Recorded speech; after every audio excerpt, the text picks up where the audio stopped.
방송에서 제공하는 투자 정보는 투자 판단에 대한 조언입니다. 방송에서 제공하는 주식의 가치, 가격 상승 및 가격 하락에 대해서는 방송사에서 보장하지 않습니다.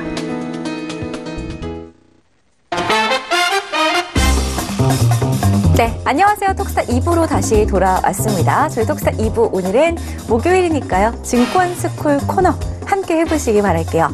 두 분의 스타분들을 모셨고요. 한 분 한 분 아주 정성스러운 강의를 준비하셨다고 하니까요. 방송 끝까지 함께 하시면서 좀 투자에 도움이 되는 정보들을 얻어가는 시간 만끽해보시기를 바라겠습니다. 1부에서 퀴즈 내드렸었는데요. 2부에서도 힌트와 함께 다시 한번 내드릴게요. 우선 그 전에 방송 보시면서 궁금하신 내용들 접수해 가시라고 전화 문자 번호 다시 한번 고지해드릴 거고요. 톡스타 별톡방 이용해서도 무료로 어떤 이야기든지 나눠보실 수 있으니까요. 카카오톡 오픈 채팅방 검색창 활용하셔가지고 톡스타 별톡방 검색해서 무료로 빠르게 저희 단체 채팅방에 입장해 보시기를 바라겠습니다. 자, 그럼 다시 2부 본격적인 시작에 앞서서 퀴즈부터 좀 보고 갈게요. 화면으로 확인해 보겠습니다. 오늘의 퀴즈입니다. 볼게요. 콜 옵션과는 상반된 개념으로 특정 시기에 특정 가격으로 팔 수 있는 권리를 일컫는 말을 찾아주시면 되겠습니다. 1번 상장 옵션, 2번 선물 옵션, 3번 풋옵션. 정답을 아시는 분들은 샵 0082번으로 문자를 남겨주시면 되겠습니다. 추첨을 통해서 5분께 스타분들의 유료 방송 일주일 무료 체험권을 선물로 드리고 있으니까요. 끝까지 함께 하시면서 정답이다 싶으실 때는 빠르게 문자 보내주시면 되겠습니다. 힌트 드릴게요. 풋. 힌트가 너무 쉽나요? 풋. 잠시 뒤에 아마 또 김몬스타께서 한 번 더 힌트를 드릴 것 같아요. 계속해서 채널 고정해 주시기 바라겠고요. 자, 저희 톡스타 2부에서는 매일매일 더 많은 정보를 전달해 드리기 위해서 다른 코너 준비하고 있습니다. 목요일에는 투자와 관련해서 증권스쿨 코너 준비가 되어 있어요. 바로 교육 강의 시간인데요. 강의 들으실 때가 모르는 그런 질문 같은 거 생기신다면, 궁금한 점 생기신다면 톡스타 별톡방에 빠르게 남겨주시기 바라겠습니다. 별톡방에 이니주니님 들어오셨네요. 잘 오셨어요. 계속해서 별톡방에서 저희 식구분들과 함께 해보시기 바라겠습니다. 자, 지금 바로 증권스쿨 코너 시작하겠습니다. 재테크의 새로운 패러다임, 톡스타 오픈. 주식, 해외 선물, 가상화폐까지 모든 투자를 한눈에. 톡스타 이용 방법이 궁금하다면 검색창에 톡스타를 검색, 톡스타 홈페이지에 접속, 회원 가입 후 원하는 스타를 선택하면 준비 끝! 언제 어디서든 원하는 정보를 무료로 상담받으세요. 생활 속의 재테크 톡스타, 지금 바로 접속하세요.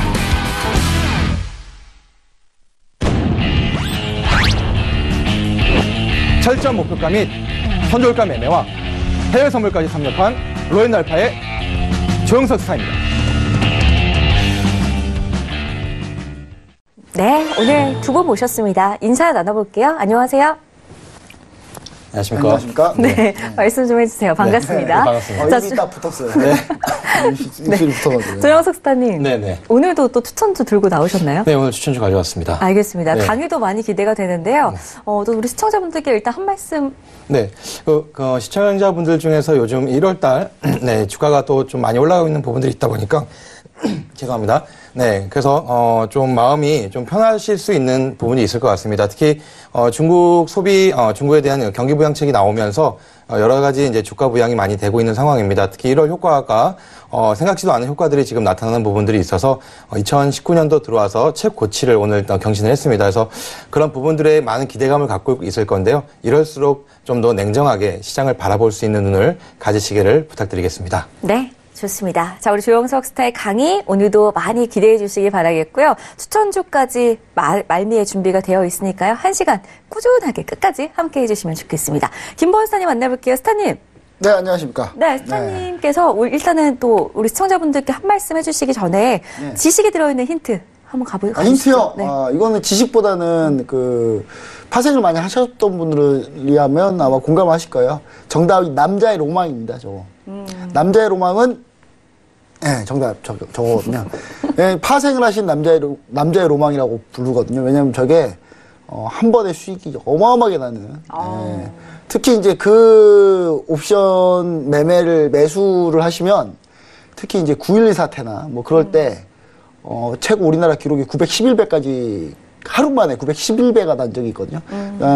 퍼센트로 따지면은 91,100%. 네네네. 예, 이 기록이 있습니다. 네. 그 대우증권의 그 계좌를 가지고 계시는 뭐 사모님이셨는데, 예, 뭐 그분 항상 제가 옛날에 그 이제 금융투자협회에서 교육을 받을 때, 네.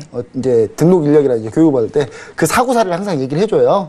예, 그 여자 그 파생하시는 그 분이 그 옵션, 지금 오늘 정답인 그 옵션을 딱 넣어놓고 그 다음날 9일이 일어나가지고, 예, 비행기가 쌍둥이 빌딩 받아가지고, 예, 갑자기 911배가 대박이 터졌거든요. 근데 그분이 이제 거기서 그만하셨어야 되는데, 예, 꾸준히 하시다가 3년 내로 다 이러셨다는. 슬픈 예, 슬픈 내용이긴 한데, 하여튼, 예, 떠날 때를 좀 알긴 알아야 됩니다. 예. 맞아요. 그렇습니다. 또 주식 투자도 그렇고 모든 투자가 그렇죠. 또 시점을, 타이밍을 또 저희와 함께 잡아보시는 것도 또 하나의 대안이 되실 것 같은데요. 우선 김보원 스타님이 그렇다면 오늘 가장 먼저 강의를 해주시라고요? 네, 제가 먼저 하겠습니다. 일단 어렵긴 하지만, 좀 네. 오늘은 시간 오버하지 않고, 예, 콤팩트하게, 예, 제대로 한번 해보겠습니다. 좋습니다. 지금 네. 시작해 주시죠. 네. 지금 별톡방의 쿨라인님께서 김보님 강의 내용이 네. 어려워서 쉽게 풀어서 자세히 따로 좀 해주시면 좋겠네요. 라고 하시네요. 오늘 아, 조금 더 제가- 쉽게 한번 가볼까요? 제가 그 톡스타 인터넷 방송으로 따로 제가 영상을 떠가지고 제작을 다시 한번 해놓겠습니다. 이거 길게 해가지고 여기 너무 압축해서 콤팩트하게 하다 보니까 그걸 꼭 하도록 할게요. 좋습니다. 제가, 유튜브에서 나중에 시청할 수 있는 거죠? 할 수 있게끔 꼭 네. 제가 부지런히 열심히 일하겠습니다. 알겠습니다. 자, 기대 많이 보시면은 해주세요. 일단 뭐 저희 교육의 주 포커스는 이럴 때를 잡자. 모든 이게 꼭 지수만 그러자는 건 아니에요. 모든 상품에 이런 기회가 나와요. 제가 한 몇 주 전이죠. 11월 말부터 12월까지 해가지고 크루드 지금 밀리지만 ETF로는 지금 들어갈 자리다. 장기로 가져가는 분명히 좋은 자리가 나왔다 해가지고 그때 들어갔죠. 천연가스는 인버스로 들어갔고 지금 이제 크루드 오일은 지금 수익중으로 전환이 됐습니다. 그래서 상당히 수익중 전환됐거나 아니면 평단가 살짝 높은 분들은 지금 거의 보합권에 와 있는데 결국은 이렇게 됩니다. 천연가스 인버스는 상당히 많은 수익을 거뒀고요. 그런 기회들, 이런 기회들에서 우리가 많은 수익을 얻어야 이런 폭을 우리가 수익을 얻을 수 있다. 반대로 들어가면 이 폭이 마이너스가 되겠죠. 그래서 마이너스가 되지 않고 이게 플러스가 되게끔 우리가 이런 기회들을 잡자. 근데 이런 기회를 너무 무리해서 막 잡으려고 하시면 안 돼요. 특히 막 지금 수소차 관련주도 다 간다고 막 수소차 관련주 막 억지로 쥐어 짜내가지고 찾아가지고 들어가셨다가는 큰 낭패를 볼 수 있다. 가만히 있으면 이런 기회는 또 옵니다. 평생 살면서 주식시장 평생 안 없어지거든요. 그러니까 평생 살면서 기회 오니까 기회가 될 때 준비돼 있어야 되겠죠. 지금 이제 준비를 한다 이런 생각을 하시면 좋을 것 같아요. 자, 그러면 일단 지금 현재 뭐 하고 있냐면요. 기본적 분석을 하고 있습니다. 기본적 분석. 좀 난해하긴 하지만 뭐 계속 한번 해보겠습니다. 언젠가는 여러분 또 마스터 하시는 날이 올 겁니다. 자, 지금 이제 기본적 분석 간단하게 또 개괄적으로 빠르게 요약해 볼게요. 기본적 분석은 재무제표 분석하는 거고, 재무제표 분석하는 건 종목을 선택하는 거를 찾는 거, 어떤 종목을 선택할지를 찾는 겁니다. 거기 재무제표에는 밸런스시트, 재무상태표가 있고, IS 해가지고, 인컴 스테이트먼트 해가지고, 손익계산서, 포괄손익계산서가 있죠. 이렇게 두 가지가 있습니다. 두 가지. 물론 캐시플로우도 있고 여러 가지 있어요. 근데 거기까지는 뒤에 가도록 하겠습니다. 그 뒤에 할 거니까요. 근데 그건 약간 좀 개념이 살짝 어려울 수도 있으니까 주로 많이 쓰는 거 위주, 딱 이 두 개를 위주로 할게요. 두 개를 위주로. 지금 보시면은 지금 시즌이 뭐냐면 실적 시즌이에요. 지금 실적 시즌은 뭘 발표하냐? 이걸 발표하는 거예요. 이걸. 일정 기간 내에 얼마의 이익을 거뒀느냐를 지금 발표하고 있는 중입니다. 그래서 여기 있는 내용, 특히 영업이익을 많이 발표하고 있다. 기업들이. 그렇게 좀 이해해 주시고요. 여기서 발표한 이익이나 손실을 이 재무상태표에 적용을 시킨다. 이렇게 보시면 됩니다. 그래서 재무상태표에는 자산, 크게 보면 자산, 부채, 자본이 있는데 자산에는 단기적으로 볼 수 있는 유동자산, 장기적으로 볼 수 있는 고정자산, 그리고 부채에는 단기로 볼 수 있는 유동부채, 장기로 볼 수 있는 고정부채. 그다음에 자본에는 자본금, 자본잉여금, 이익여금, 기타 포괄손익대 이렇게 있다. 이렇게까지 지난번에 계속 설명을 드렸고 이거에 대한 활용까지도 얘기를 드렸습니다. 얘기를 드렸기 때문에 잘 보시면 좋을 것 같아요. 자, 며칠 전이었어요. 며칠 전에 어젠가요? 그젠가요? 갑자기 효성이 급등하길래, 이제 효성 가지고 계신 분들 몇 분 계세요. 저희 톡방에. 그래서 그분들이, 물어봤어요. 효성 지금 왜 오르나요? 그랬더니 효성이 수소차 관련주이기도 하지만, 우리 국내 유일하게 수소 압축 기술을 좀 가지고 있어요, 효성이. 근데 효성 자회사 중공업이 가지고 있거든요. 근데 그 부분도 이슈가 됐지만 효성이 이번에 실적이 좋을 거다라는 리포트들이 많이 나왔어요. 많이 나왔는데, 그러면 효성의 실적 발표 날은 언젠가요? 라고 어떤 톡방에 계신 분이 물어봤어요. 간단합니다. 각 기업의 실적 발표가 너무 궁금하시죠? 방법이 있어요. HTS 딱 보시면 기업 개요라고 있어요. 기업 개요. 기업 개요 보시면 주식 담당자 전화번호가 있거든요. 네, 전화하시면 됩니다. 전화해서 물어보시면 돼요. 제가 그거를 실제로 전화해서 물어봤어요. 이렇게. 네. 주식 담당자들한테 그냥 물어보면 좀 힘들어하니까 이렇게 얘기하시면 됩니다. 저 주주인데요. 실적 발표 며칠이죠? 그러면 결정되면 알려준다 무조건. 예. 아주 간단한 방법이에요. 근데 굳이 막 이거 인터넷에서 막 머리 싸매고 찾으시면 오래 걸리니까 굳이 그렇게 안 해도 주식 담당자에서 전화 한 통화하면 주담 전화번호가 딱 나와 있어요. 장난 전화 하지 마시고 그쪽에 바쁘신 분들이니까. 그리고 거기에다가 이상한 거 물어보시면 안 돼요. 실적 미리 좀 알려주시면 안 돼요. 미공개 정보 유출이기 때문에 불법입니다. 그런 거 말고, 실적이 맑음, 흐림, 어떤 건가요? 요 정도까지 이렇게 얘기하시면 뉘앙스 살짝 나올 수도 있으니까, 그런 거 한번 잘 활용해 보시면 좋을 것 같습니다. 이거 재무제표 얘기하길래 제가 한번 얘기를 좀 드렸고요. 자, 이거는 이제 삼성전자, 최근 재무 상태표 내용인데, 요 내용인데 요거는 좀 참고하시면 좋을 것 같고요. 예를 요걸로 들 거니까. 자, 그럼 지난번에 뭐 했었냐? 유동성 비율 해가지고 유동 비율 그 다음에 상당히 좀 보수적으로 보는 방법들 이런 것들 많이 했어요. 근데 그 응용까지도 좀 얘기를 많이 드렸는데 응용 한 가지 추가적으로 얘기 드리자면 주로 중공업 관련주 있죠? 중공업 관련주. 효성중공업이 나와가지고 한 얘기긴 한데, 현대중공업, 중공업 하면 배를 만들거나 아니면 화학을 하거나 무슨 플랜트를 하거나 그런 회사들이 대부분이에요. 그래서 중공업 관련주들은 이 재고자산이 많은 게 그렇게 좋지는 않습니다. 그래서 업종마다 좀 상이하다는 거, 업종마다 응용하는 방법들이 약간씩 다르다는 거, 그런 부분들을 우리가 좀 잘 캐치하시면 되는데, 내가 어떻게 하니? 알려줘야 알지. 톡방에 오시면 다 알려드립니다. 톡방에 오시면요, 제가 이거 나중에 엑셀 이 교육 끝나면 제가 엑셀 표를 드릴 거거든요. 그 톡방 계시는 분한테 재무제표를 거기다 입력만 하면 평가를 할 수 있게 엑셀 표를 드릴 거예요. 그 엑셀 표를 지금 드리면 막 쓰시니까. 그리고 제가 이거 엑셀 표를 드릴 텐데 그거를 또 어떤 분들은 막 외부 유출하시면 안 돼요. 저도 피땀 흘려서 만드는 거기 때문에, 그런 것도 좀, 유출하시면 안 됩니다. 일단 지난번에 해가지고 이렇게, 재무제표 아주 간단한 유동성 비율, 아주 기초적으로 볼 수 있는 유동성 비율을 먼저 했었고요. 그 다음에 뭘 했었냐? 현금화하는 캐시 컨버전 사이클을 자세히는 얘기를 못 드렸어요. 왜냐면, 어려울 수 있습니다. 어려울 수 있기 때문에, 이거는 제가 나중에 예를 들어가지고 한번 설명을 해드릴게요. 이것도 엑셀표에 있어요. 그냥 이 숫자만 입력하면 현금화 기간이 며칠 나오는지 제가 표를 가지고 있습니다. 가지고 있기 때문에 상당히 좀 입력만 잘 하시면 이게 수학의 머리가 필요가 있지 않아요. 산수의 머리가 필요한 거니까 우리가 초등학교 넣으면 다 할 수 있는 거거든요. 그래서 그런 거를 저희가 엑셀표가 있으니까 그런 걸로 제공을 해드릴게요. 지금 드리진 않습니다. 왜냐하면 지금 드리면 이 방송 안 보실 거잖아요. 방송 보셔야 되니까. 자, 그 다음에 유동성 비율에는 부채 비율, 자기자본 비율, 고정 비율, 이자 보상 비율까지 지난번에 설명을 해드렸습니다. 자, 그러면 이번에는 뭘 설명해 드릴 거냐? 지급 능력 비율을 볼 거예요. 이것도 안전성에 대해서 보는 거예요. 안정성. 이 회사가 안전한지. 왜냐하면 안정성을 왜 먼저 보냐면 저는 제가 가장 존경하는 투자자가 한 분 계세요. 원래 피터 린치가 제가 가장 존경하는 그 월가의 마법사인데 그래도 또 그분까지는 아니더라도 매우 존경하는 분이 한 분 계시죠. 워렌 버핏이 계시죠. 워렌 버핏 같은 경우는 이 안정성을 상당히 많이 봅니다. 절대 잃지 않은 투자를 하려고 하시거든요. 그러니까 우리 시청자분들도 이런 쪽으로 하시는 게 가장 쉬워요. 피터 린치가 가지고 있는 그분이 가지고 있는 이 투자 철학은 말은 되게 쉬워요. 근데 실행하기 어렵습니다. 어려운 떨어지는 칼날을 받지 말라. 떨어진 칼날 보면 꼭 입으로 물고 싶죠. 약간 그런 느낌이니까 실행하기 쉽진 않지만 이런 거는 실행하기 좀 쉽다. 그런 의미에서 얘기를 드리는 거니까요. 한번 보시면 좋을 것 같습니다. 자, 먼저 보겠습니다. 자, 지급력 비율.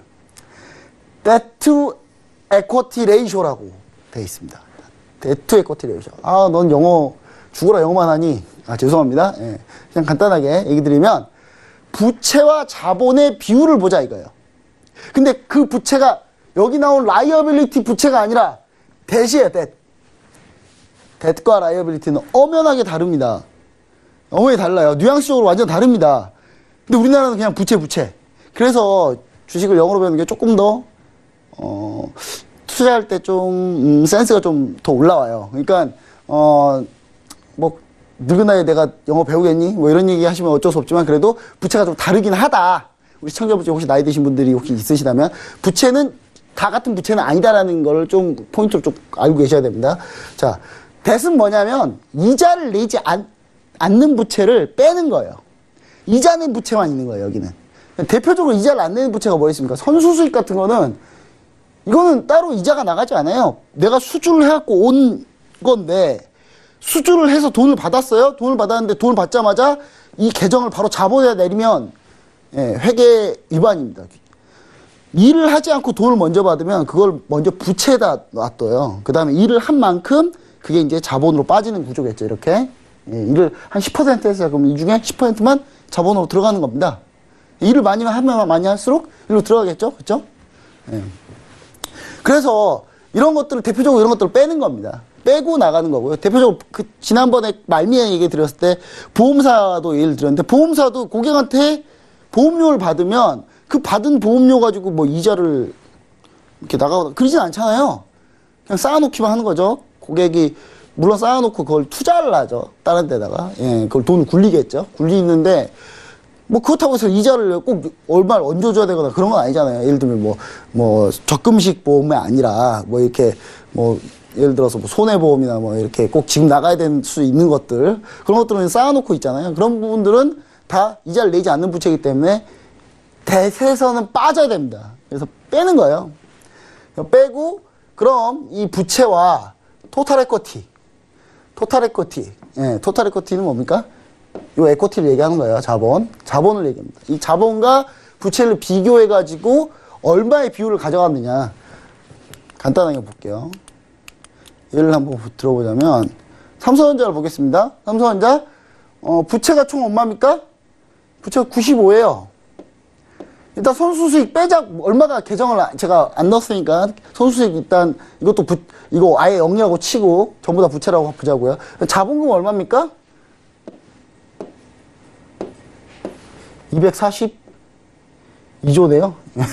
왜 이렇게 많지? 242조. 거의 250조 정도 되네요. 250조.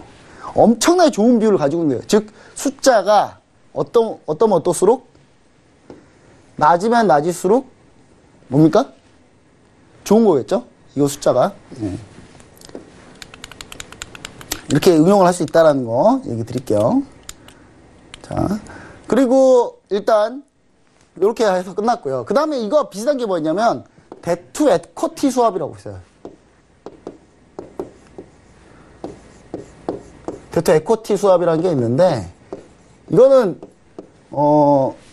개인 투자자분들이 반드시 아셔야 되는 겁니다. 이거는 우리나라 말로 뭐라고 하냐면 출자 전환이라고 하거든요.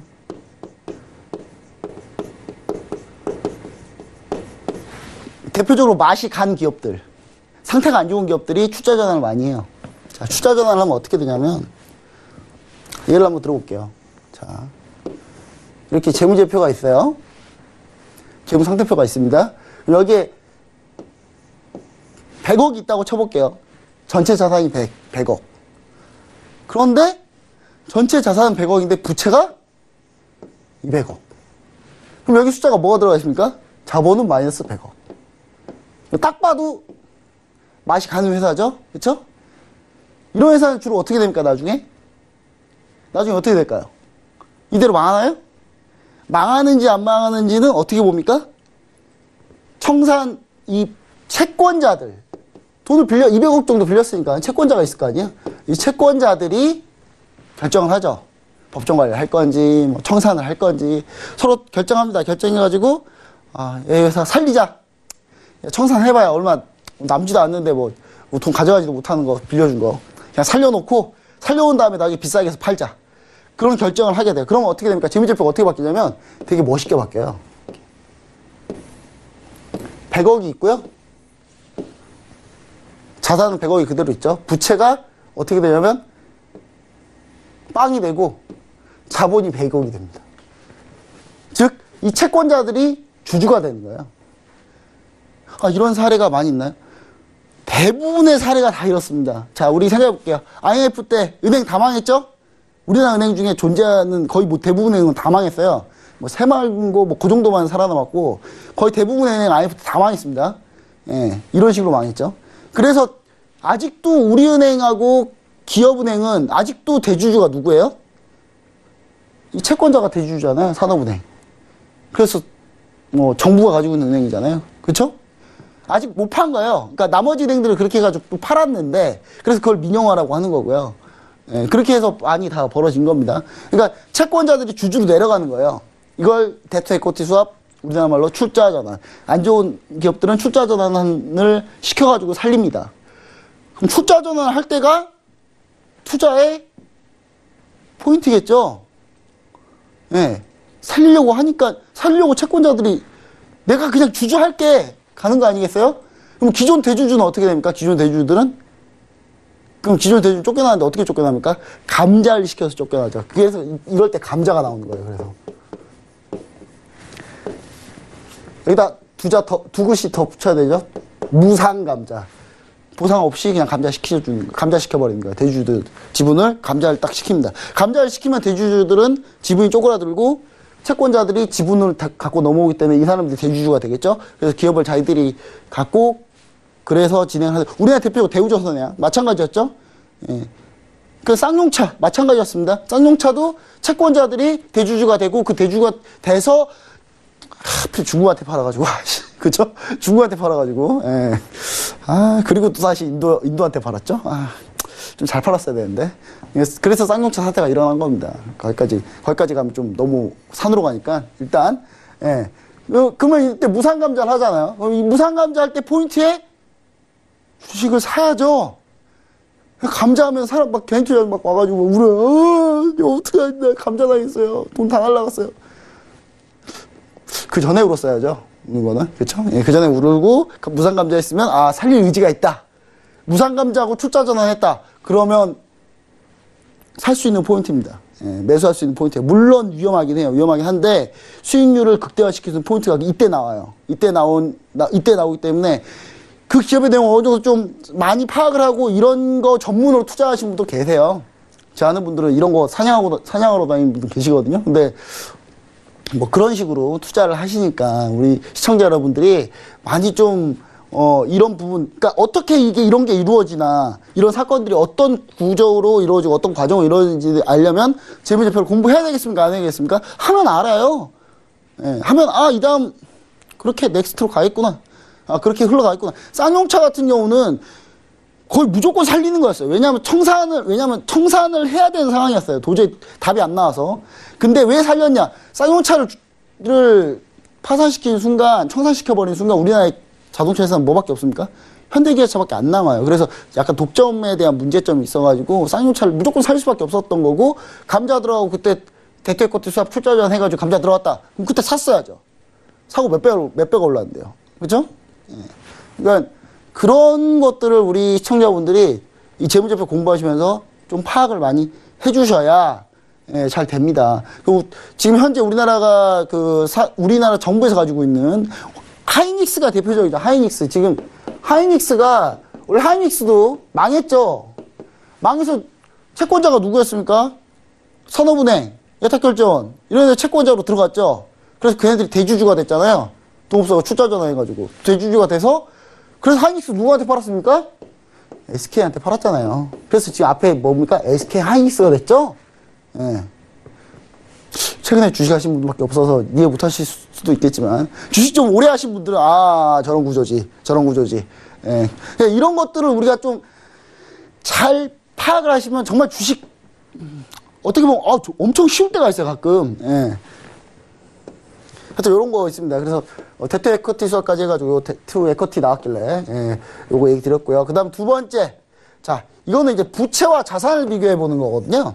그러니까 이걸 굳이 공부 못하는 사람들이 꼭 이런 거 다 외우는데 외울 필요 없다니까요. 보시면 돼요. 그냥 딱 이해하시면 되죠. 자 부채, 이 부채하고 이 자산하고 비교하는 거구나. 예. 아까는 뭐였습니까? 이 부채하고 요거랑 비교를 했었죠. 근데 이번에는 이거랑 비교하는 거예요. 부채가 있고 자산하고. 그래서 특별하게 뭐 이렇게 애우거나 그럴 필요가 없어요. 그러니까 제비서 보는 순간 부채랑 요거 비교해보고 이거랑도 이것도 비교해보고. 예. 그래서 숫자를 딱 파악해 놓고 계시면 되죠. 업종별로 평균이 얼마나 되는지 다 구해볼 수 있잖아요. 업종 쫙 종목해가지고 다 구해보고 업종 평균 이 정도, 근데 얘는 이 정도 비교해볼 수 있습니다. 예. 자, 그 다음 요거 중요한데 파이낸셜 레버리지 레이쇼라 그래가지고 일단 전체 자산하고 자본을 비교합니다. 이게 뭐냐면 예를 들어 전체 자산이 100이에요. 자본이 10입니다. 그러면 이 회사는 레버리지를 몇 배 쓰고 있어요? 10배를 쓰고 있는 거예요. 이거 산수니까 제가 산수를 이거 알죠? 이거 어떻게 어릴 때 배웠잖아요. 이거 땡 1분의 10은 10. 예, 그쵸? 예. 10배를 쓰고 있는 거예요. 이 회사는 좋아지면 10배 좋아져요. 반대로 나빠지면 10배로 나빠지죠. 자, 이게 왜 중요하냐면, 파이낸셜 레버리지가 왜 중요하냐면요. 우리가 흔히 ROE의 함정에 빠져요. 어떤 회사는 ROE가 예를 들어서 25%예요. 이게 워렌 버핏이 이런 얘기를 해서 투자의 대가 워렌 버핏이 최근에 우리 짐 로저스가 우리나라 방송에 나와가지고 막 했었죠. 워렌 버핏도 한번 우리나라 TV방송에 나왔으면 좋겠는데. 예. 이 ROE를 제일 좋아하시는 분이 누구냐면 워렌 버핏이에요. 워렌 버핏이 3년 이상 ROE 두 자릿수인 기업을 투자한다라 그래가지고 이 잘못 배우신 분들이 3년 연속 ROE 두 자릿수만 죽으라 찾아요. 근데 그 회사 가끔 망하거든요. 왜 망하냐면요. 이 ROE에 파이낸셜 레버리지가 들어가요. 그러니까 자산하고 자본의 비율이 너무 높아버리면, 그러니까 파이낸셜 레버리지가 너무 높으면 레버리지를 많이 써서 사업을 하는 거기 때문에 좋을 때는 급격하게 좋아질 수 있는데 나쁠 때는 한 방에 훅 갈 수가 있습니다. 자, ROE 막 25%씩 나와요. 막 두 자릿수가 잘 나오는 거거든요. 20% 갔는데 갑자기 다음에 주가가 대폭나 그래요. 이 회사는 파이낸셜 레버리지가 많이 쓰는 거예요. 그러니까 많이 쓰는지 안 쓰는지 어떻게 알면 됩니까? 이 파이낸셜 레버리지 구하는 이것만 알고 있으면 돼요. 그러면 회사가 위험한지 안 위험한지, ROE는 높지만 이 회사가 위험한지 안 위험한지를 평가할 수가 있습니다. 그러면 ROE가 똑같이 ROE가 A, B, C 기업이 둘 다 25%가 나왔어요. 근데 이 중에 하나를 투자하고 싶어요. 그럼 뭘 투자해야 됩니까? 파이낸셜 레버리지가 제일 낮은 애를 투자해야 되겠죠? 그래야 안정적이겠죠? 그렇죠? 그건 뒤 시간에 제가 다음에 어떻게 하는 건지 자세히 한번 또 하도록 하겠습니다. 네, 좋습니다. 김보은 스타일 강의 함께 하셨는데요. 시간이 좀 많지 않은 관계로 다음으로 조영석 스타님의 강의를 좀 이어가 보도록 하겠습니다. 지금 강의 준비해 주시고요.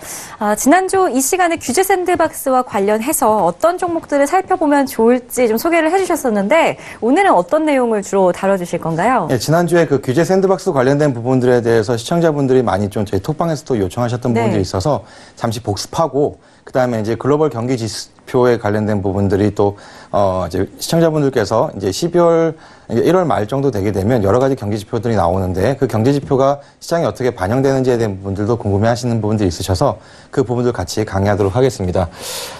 제가 지난주에 규제 샌드박스에 대한 부분들을 좀 말씀을 드렸었는데요. 그래서 이 규제 샌드박스 관련된 테마들이 이번 주에도 좀 잘 갔던 테마들이 좀 있었습니다. 그래서 다시 한번 규제 샌드박스에 대한 부분들은 제가 재차 강조하는 이유는 지금처럼 어떤 개별 테마군이 이제 형성되고 가는 시장에서는 이런 규제 샌드박스에 나오는 그런 어떤 이슈들이 그 테마를 끌고 갑니다. 그래서 그런 부분들을 정확하게 알고 계셔야 시장이 잘 대응할 수 있기 때문에 다시 한번 말씀을 드리는 겁니다. 그래서 1월 17일 날 본격적으로 규제 샌드박스가 실행이 됐습니다. 그래서 총 19건의 이제 신청이 들어왔었는데요. 그 중에서 이제 대표적으로 이제 수소차 부분들, 그래서 수소차가 많이 갔었죠. 그래서 수소차 부분들이 이제 신청이 들어왔었고요. 그 다음에 제가 또 말씀드렸던 게 뭐냐면 블록체인, 해외 송금 부분들. 자, 이 부분들이 이제 블록체인과 암호화폐 관련된 부분들인데 아직은 시장이 좀 이렇게 형성이 되진 않습니다. 그래서 이게 신청이 들어왔기 때문에 이제 50일에서 많게는 90일 사이에 이 결과가 나오게 됩니다. 근데 이 블록체인 기반으로 한 해외 송금 서비스 같은 경우는 굉장히 중요한 게 작년도 이제 규제, 정부 정책 관련된 부분에서 이 지금 암호화폐 관련된 규제가 많이 있었습니다. 그러면 이 정책이 이제 방향성을 돌리느냐, 마느냐에 대한 이 부분들이 지금 규제 샌드박스 결과에 달려 있습니다. 그래서 이 부분에 관련된 종목들이 이 결과에 따라서 굉장히 많이 움직일 수 있다는 부분들 기억하실 필요가 있을 것 같고요. 그 다음에 제가 이제 좀 주목했던 부분들이 뭐였었냐면, 유전체 분석을 통하여 맞춤형 건강검진 서비스가 된다는 부분들. 이게 이제 유전자 검사에 관련된 부분인데요. 이제 오늘도 제가 추천한 종목이 지난주에 이어서 요 관련된 테마긴 합니다. 근데 이것이 왜 중요하냐면 유전자 검사가 이루어지기 시작을 하게 되면 각각에 맞는 맞춤형 건강 서비스뿐만 아니라 맞춤형 화장품이 나올 수가 있습니다.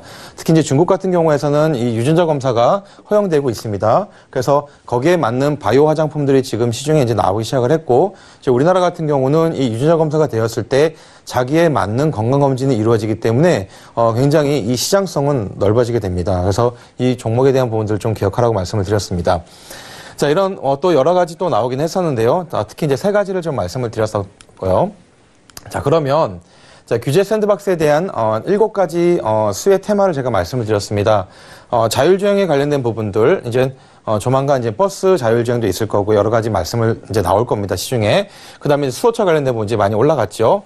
자, 지금 오늘 이제 주가를 많이 올렸던 것 중에 하나가 뭐냐, 핀테크 관련된 이 보안주, 이제 보안 관련주들이 오늘 많이 올라갔습니다.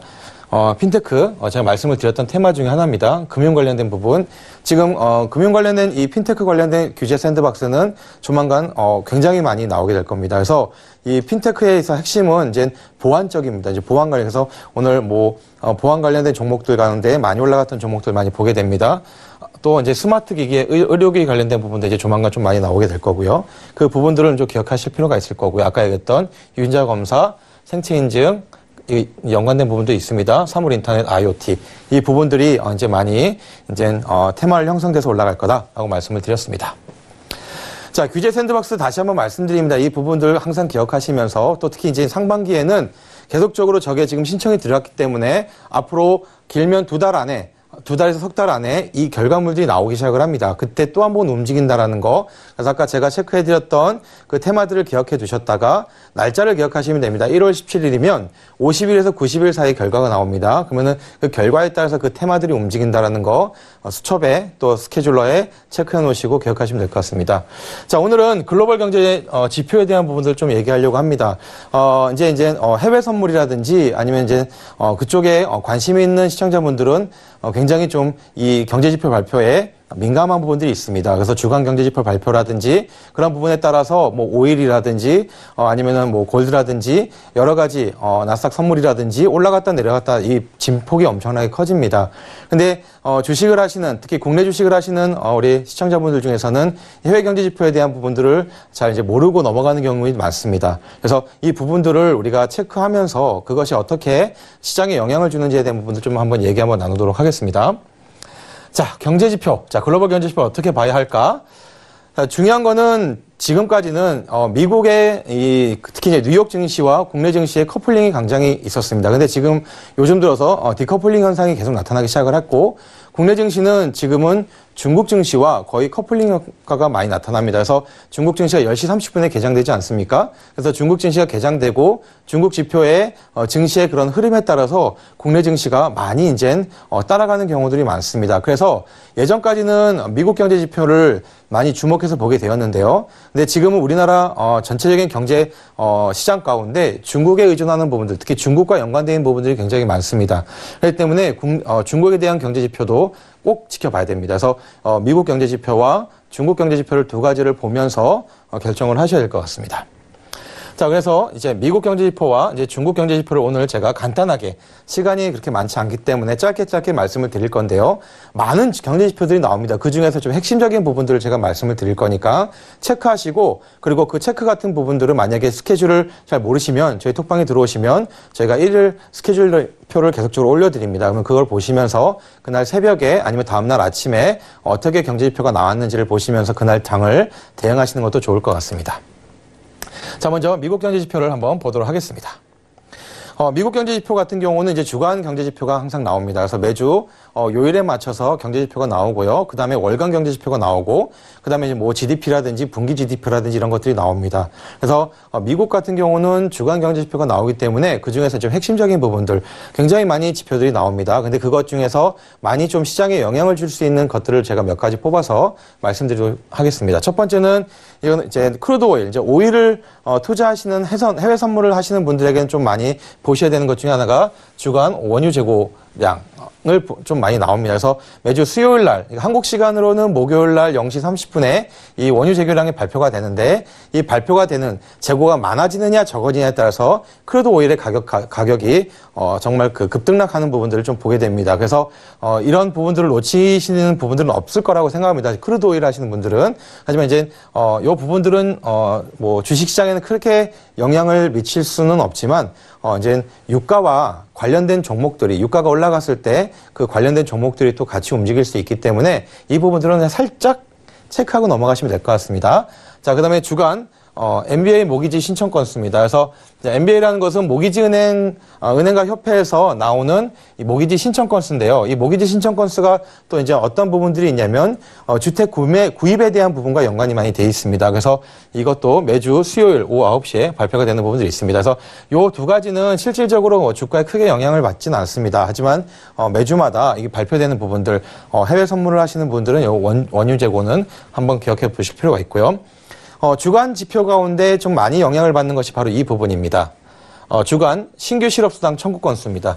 이 주간 신규 실업수당 청구 건수에 따라서 뉴욕 증시가 조금 많이 흔들리는 경우들이 있습니다. 그래서 주간 실업수당 청구 건수가 매주 목요일 우리나라 시간으로 밤 10시 30분에 발표가 됩니다. 근데 지금 11시 30분에 뉴욕 증시가 시작하죠. 썸머타임 됐을 때가 이제 10시 30분이기 때문에 그 부분에 따라서 약간의 이제 어떤 실업 청구 건수가 많아지게 되느냐 적게 지냐에 대해서 이제 한 주간의 그 경기에 대한 부분들을 바라볼 수 있는 그 부분들이 될 수가 있습니다. 그다음에 뭐 주간 원유 채굴 장비수인데 이 부분들은 이제 원유와 관련된 크루드 오일과 관련된 부분들이 좀 있습니다. 그래서 주간 경제 지표 같은 경우는 이 부분들, 특히 아까 얘기했던 실업수당 청구 건수 부분들을 좀 보시면 될 것 같고요. 그다음에 크루드 오일 하시는 분들 같은 경우는 원유 재고 다 아실 거라고 생각을 합니다. 이렇게 주간 경제지표 보시면 될 것 같고요. 이제 중요한 거는 이제 국내 주식을 하시는 분들에게는 월간 이제 경제지표가 좀 시장에 많이 영향을 줍니다. 그래서 이 월간 경제지표에 대한 부분들은 체크하고 꼭 보시길 필요합니다. 그 중에서 이제 제가 말씀드리는 몇 가지가 굉장히 좀 시장에 많이 반영되는 부분들이 있습니다. 자, 미국 ISM 제조업 지수, 이거 되게 중요합니다. 이게 전미 공급관리자 협회에서 ISM이라고 하는데 그러니까 매월마다 제조업 지수를 발표합니다. 12월 것도 이제 1월 달에 발표를 했겠죠.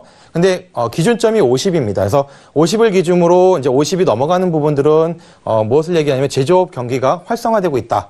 50을 기준으로 50보다 밑에 뭐 49는 제조업 경기가 침체되고 있다라고 이제 많이들 얘기를 합니다. 요즘 들어서는 ISM 제조업 지수가 다 50 이상이 다 나오고 있습니다. 미국 경기가 워낙 좋았기 때문에 다 50 이상이 넘어가고 있는 상황입니다. 자, 그럴 경우는 이제 어떤 부분으로 판단을 하느냐?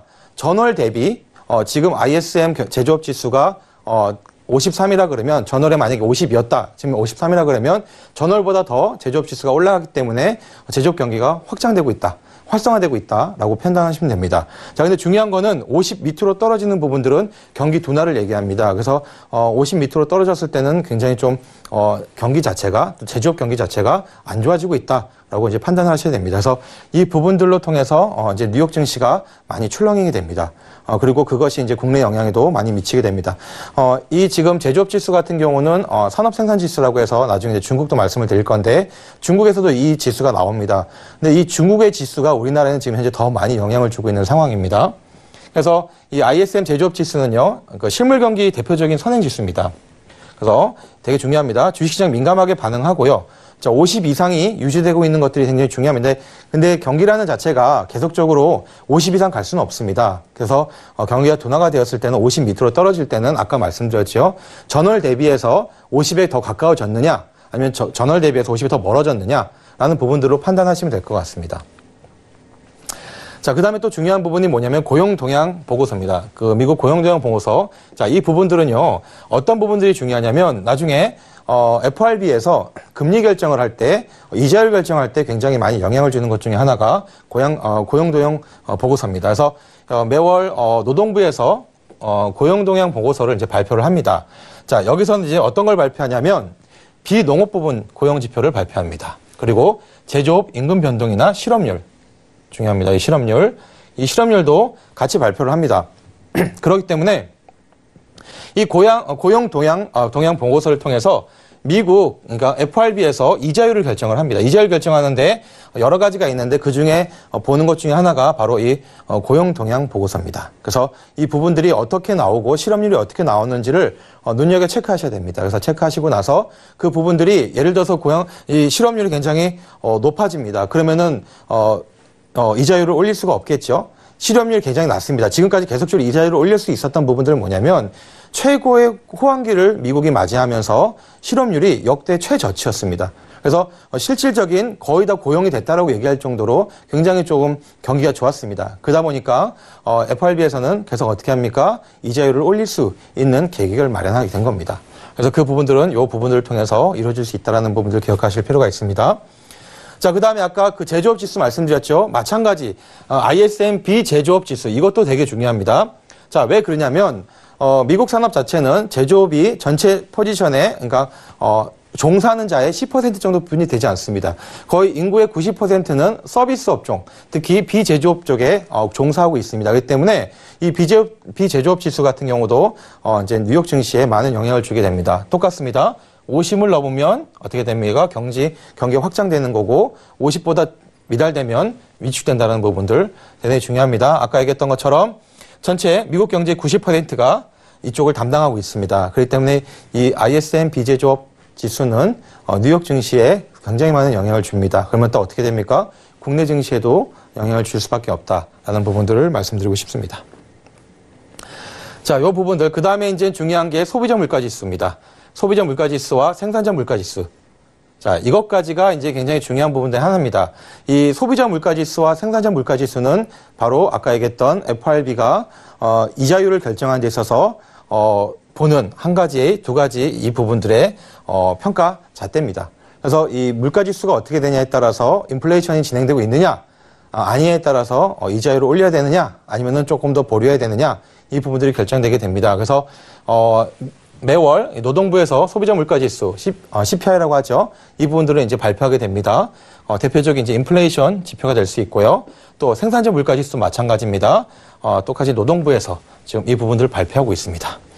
자, 참고로 지금 요즘에 셧다운 때문에 미국 그 공무원들이 좀 많이 어려워지고 있죠. 그래서 이 부분들이 조금씩 발표 이 시간대가 늦어졌습니다. 그 부분들은 다 이제 노동부에서 이 부분들을 발표하다 보니까 지금 공무원들한테 월급을 못 주고 있습니다. 미국에서는. 그래서 이 셧다운이 장기화되게 되면 어떤 문제가 발생합니까? 경제에 바로 연관이 됩니다. 미국에 근무하고 있는 공무원들이 월급을 못 받아가니까 소비에 바로 영향을 미치겠죠. 그리고 전체적인 경제 지표에 영향을 줍니다. 그래서 그런 부분들도 생각하시면서 가시면 될 것 같습니다. 자, 그 다음에 또 소매 판매 부분. 자, 미국 소매 판매 부분과 산업 생산 부분도 있습니다. 자, 이 부분도 여러 가지 이제 바라봐야 될 지표 중에 하나입니다. 또 있습니다. 뭐 기존 주택 판매가 있고요. 자, 이거는 그냥 빨리빨리 넘어가도록 하겠습니다. 이거는 그 앞에 말씀드렸던 것보다는 그렇게 크게 영향을 주는 것 부분이 아니기 때문에. 그래서 주택지표 가운데서요. 이게 선행지표입니다. 그래서 기존 주택 판매 부분. 근데 요거는 기억하셔야 됩니다. 자, 신규 주택 판매. 이거는 되게 중요합니다. 자, 이게 왜 중요하느냐? 신규 주택이 만들어져서 이게 공급이 되느냐, 판매가 되느냐는 바로 경기에 민감하기 때문에 그렇습니다. 집을 사는 거랑 마찬가지입니다. 그래서 우리나라 같은 경우는 부동산 경기 마찬가지죠. 그렇죠? 부동산에 이제 호황이 된다는 것은 사람들이 돈이 많으니까 집을 사고 또, 대출을 이렇게 사지 않습니까? 마찬가지입니다. 미국도 신규 주택 판매가 늘어난다는 건 뭐냐면, 그만큼 경기가 활성화되고 있다라는 부분들을 얘기할 수 있습니다. 그래서 이 선행지표이면서 경제 회복 부분들을 신규 판매건에서 증가하면 경제 회복 부분들을 나타낼 수 있다라는 부분들. 그래서 신규 주택 판매 이것도 되게 중요합니다. 그래서 제가 체크하라는 부분들은 체크하시고 그리고 그 부분들이 어떻게 매월마다 나오는지를 체크하시면 다음날 우리 국내 증시뿐만 아니라 전체적인 경기 흐름을 알 수가 있습니다. 그 경기 흐름이 둔화되고 있는지 아니면은 계속적으로 상승하고 있는지 그 부분을 통해서 나의 그런 어떤 주식 투자 그런 전략을 잡아가시는데 되게 도움이 될 수 있으십니다. 자, 요건 조금 네, 자 이제 중국 지표입니다. 네, 중국 나왔죠? 지금 중국 지표입니다. 자, 중국 지표 중에서 중요한 부분들 제가 몇 가지만 체크해서 빨리빨리 넘어가도록 하겠습니다. 자, 중국의 소비자 물가지수. 자, 이 부분들 되게 중요합니다. 중국의 생산자 물가지수. 자, 이 부분들이 다 인플레이션에 관련된 부분들이기 때문에 중국 지수 요 두 가지가 발표됨에 따라서 중국 시장이 또 많이 움직이게 됩니다. 아까 말씀드렸죠. 지금 우리나라 국내 증시는 미국 증시보다는 중국 증시에 우리가 많이 커플링되어 있다라는 부분들을 말씀을 드렸습니다. 그래서 중국 증시의 시장 지표가 발표될 때마다 우리나라도 많이 그 주식 영향이 많이 받습니다. 그래서 그 부분들을 기억하셔야 될 것 같고요. 중국 주택가격 지수. 주택가격 지수 같은 경우는 현재 이제 중국의 내수 경기적인 부분들을 반영할 수 있는 부분들이 됩니다.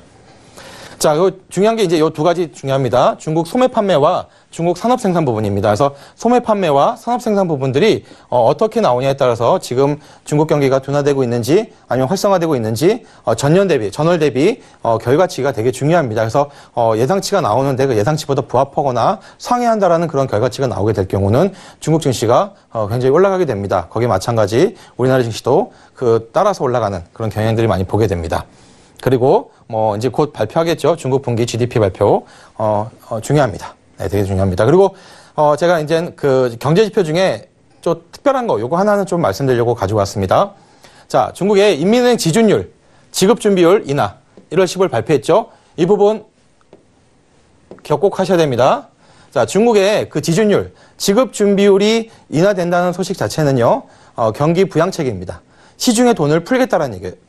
쉽게 얘기해서 은행에 돈을 예치하게 됩니다. 은행에 돈을 예치하게 되면 그 시중은행은 국가은행, 이제 인민은행이죠. 인민은행에다가 그 돈 중에 일부를 예치하게 돼 있습니다. 이게 지급준비율인데 지금 몇 %였냐면 14%였는데 이것을 13.5%로 14.5에서 13.5로 낮추는 겁니다. 즉 뭐냐면 내가 100을 예치를 하면 14.5원을 인민은행에는 납부해야 됩니다. 그런데 이거를 13.5원만을 인민은행에다가 보내는 거예요. 자, 그러면 시중은행에서는 돈이 더 남아있겠죠? 남아있으면 어떻게 합니까? 돈을 풀 수가 있는 겁니다. 즉, 뭐냐면 이거는, 시중에, 이제 유동성을 공급해주는 역할을 하는 것이 지준율 인하입니다. 그래서 지준율 인하가 되었을 때는 경기부양책으로 굉장히 중국 증시를 올릴 수 있는, 특히 우리나라에도 마찬가지 그 영향을 많이 받습니다. 그래서 인민은행 5개 은행에서 1월 15일, 1월 25일 이에 걸쳐서 0.5포인트씩 인하한다고 밝혔습니다. 그래서 13.5% 낮췄죠. 그래서 시중에 어마어마하죠. 1조 5천억 위안, 우리나라 돈으로 245조 원의 유동성이 확보가 되는 거예요. 1% 낮췄는데 245조 원이 시중에 풀립니다.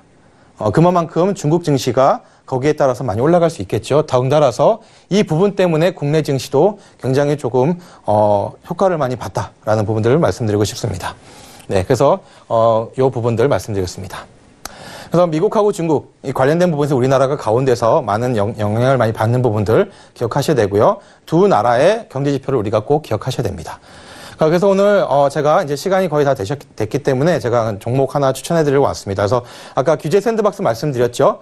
지난주에 제가 DNA 링크라는 종목을 드렸는데 이 부분들은 뭐 단기적으로 들어가는 종목이 아니었습니다. 그래서 지금 다시 올라갈 수 있는 부분도 있을 거고요. 오늘은 좀 생소한 종목 하나 가져왔습니다. EDGC라는 종목입니다. 그래서 EDGC라는 종목은 어떤 종목이냐면 이전체 분석하는 미국과 합작회사입니다. 미국과 합작회사인데 지금 중국에 진출해서 진국에서도 유전체 분석에 관련된 합작회사를 만들어 놓은 상황입니다. 근데 여기서 주목해야 될 것은 이 회사의 2대 주주가 누구냐? 한국콜마홀딩스라는 겁니다. 자, 한국콜마홀딩스이기 때문에 이 회사가 지금 만들고 있는 유전자 감사, 유전자 분석에 관련된 이걸 통해서 나중에 바이오 화장품까지도 같이 한국콜마를 통해서 진출할 수 있는 부분이 있다라는 부분들을 말씀드리고 싶습니다. 그래서 유전자 검사를 통해서 바이오 화장품 진출 가능하고요. 그 다음에 지금 샌드박스 규제 가운데 유전자 검사에 대한 이슈가 아직 있습니다. 그래서 이 부분들은 제가 추천 말씀드리고 싶고요. 그래서 지금 단기적인 수급적인 부분은 세력선이라든지 상승의 지표가 올라 있는 상황입니다. 세력 매집선은 아직까지 올라오지 않습니다. 그래서 이 부분들은 추가로 이게 상승했을 때 따라 오르는지를 보셔야 되고요. 이게 따라 올라가지 않을 경우는 이 단기적인 트레이닝 관점에서 접근하시면 될 것 같습니다. 네, 그래서 아까 말씀드렸던 목표가. 자, 목표가는 7,400원까지 제시해드리고요. 선절가 5,700원 말씀드리고 싶습니다. 이렇게 해서 제가 오늘 강의 마치도록 하겠습니다. 네, 좋습니다. 오늘도 조영석 스타의 추천주와 함께 규제 샌드박스의 수혜를 입을 수 있는 테마주들 다시 한번 짚어드렸고요. 우리나라 시장이 동조화되는 두 시장이죠. 미국과 중국의 경제 지표들 정리해 주셨으니까요. 국내 시장 대응하실 때 참고하시면 참 좋은 팁이 되실 것 같습니다. 자, 그럼 시간 관계상 오늘 증권스쿨 함께 해주신 두 분 여기서 인사드리도록 할게요. 오늘 말씀 고맙습니다. 자, 퀴즈 정답도 맞춰봐야 될 것 같은데요. 정답부터 확인해 보겠습니다. 자, 오늘의 퀴즈였죠. 정답은 3번 풋옵션이었습니다. 정답 맞춰주신 분들 휴대전화 뒷번호로 공개할게요. 3002님, 5600님, 그리고 7405님과 3616님, 1796님까지 5분 당첨되셨네요. 진심으로 축하드리고요. 톡스타 고객센터 전화 받으신 후에 선물 챙겨가시면 좋겠습니다. 자, 저희 톡스타 2부에서 제공해드렸던 정보 또한 전문가들의 조언일 뿐 해당 주식의 가치와 수익률은 보장하지 않는다는 점 다시 한번 고지해드릴 거고요. 저희 내일 밤 8시에 다시 찾아뵙겠습니다. 시청해주신 여러분 고맙습니다.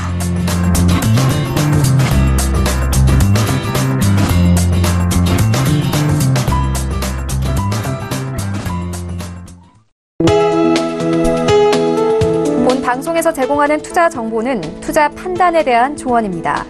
방송에서 제공하는 주식의 가치, 가격 상승 및 가격 하락에 대해서는 방송사에서 보장하지 않습니다.